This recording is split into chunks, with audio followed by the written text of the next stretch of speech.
Hi, this is Steph with Belladonna Dyes, and today we're going to do a low water immersion spiral. So this project is going to start out a little bit different than usual. It's been washed in a normal regular hot water cycle and left damp, so no fabric softener, and it has not been soaked in soda ash. I repeat, it has not been soaked in soda ash. You want to start by spiraling up your shirt. This microwave lid has been working so well, I thought I would give it another try.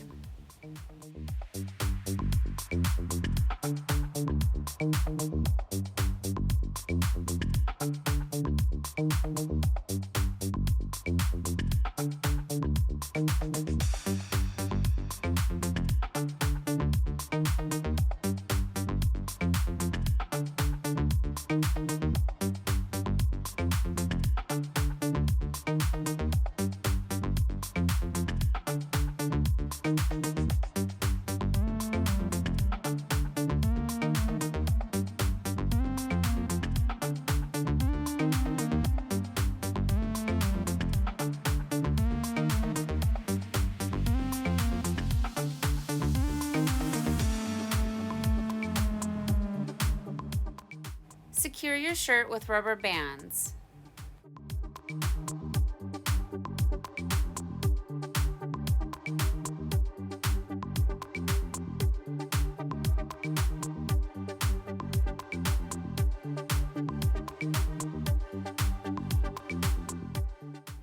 Place the shirt inside of a bowl, one that has a nice tight fit.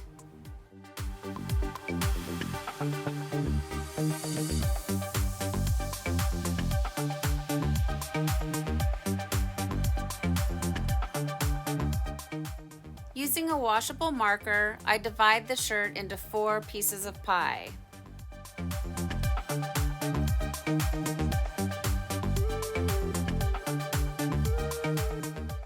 Now it's time for the fun part. We get to add the dye, and you want to go pretty heavy-handed with this.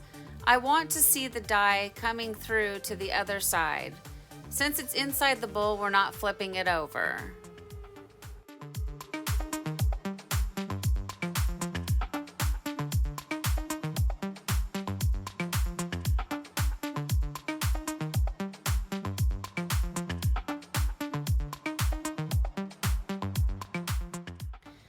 As I'm editing this, I'm noticing that my hand and the dye bottle are obstructing the view of what I'm doing, so I'm sorry for that. I'm not doing anything special, I'm just squeezing the dye on, quite a bit of it, about 4 ounces of each color. And I'm wondering how many of you have noticed that I'm left-handed? And so my question is, for all of you right-handed people, because we live predominantly in a right-handed world, does it seem like everything that I do looks backwards to you guys? I am rather ambidextrous, so you will see me use both hands, but I was just kind of curious about that. And how many of you are also left-handed?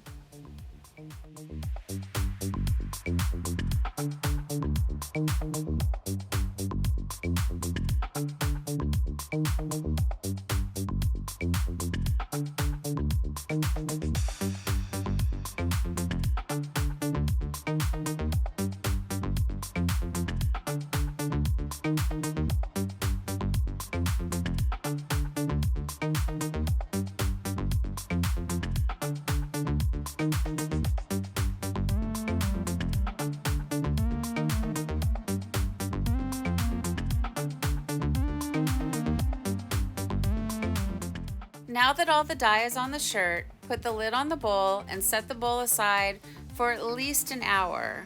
You can let it sit for an hour or 2 or 3, but for the sake of this tutorial, the shirt sat for 1 hour. The next step is to make our soda ash water. So I took 3 cups of water and I put it in the microwave, and it's 165 degrees. Now the recipe for the soda ash water is 1/4 cup soda ash for every 1 cup of water. And since I did 3 cups of water, I'm going to do 3/4 cup soda ash. The reason why I made 3 cups is because I didn't know exactly how much this shirt was going to take. You just want to barely submerge the shirt in water.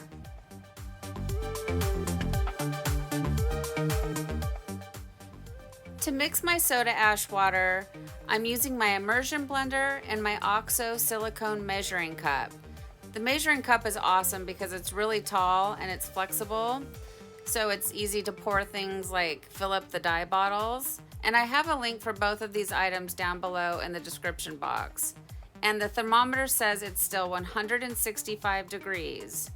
And I pour a little bit in the bowl. I let it have a chance to settle down in. And then I'm going to pour just a little bit more over top of it.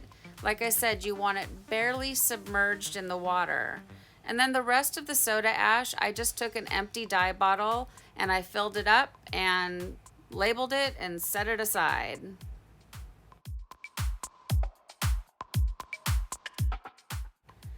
Okay, now you want to put the lid back on the bowl and set this aside in a nice warm place and let it sit for at least an hour, hour and a half, 2 hours. That's all you need. It's been an hour and here's what it looks like. And now it's time for the rinse out.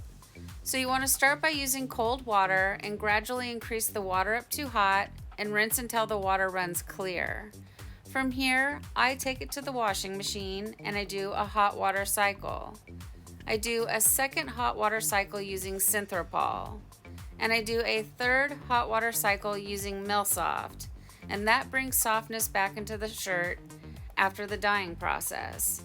I don't like the way the Gildan shirts feel. They're very rough. So Milsoft has really been a game changer. And then I'm going to put it in the dryer and we'll come back and we'll see the results.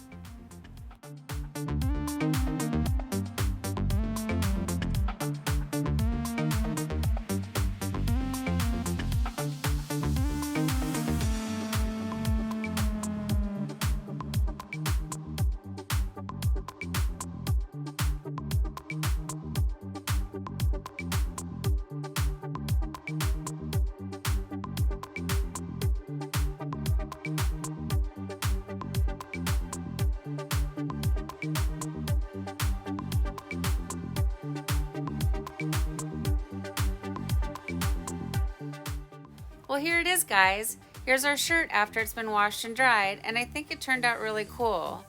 Low water immersion is a really great technique, especially if you're in a hurry to get a project done.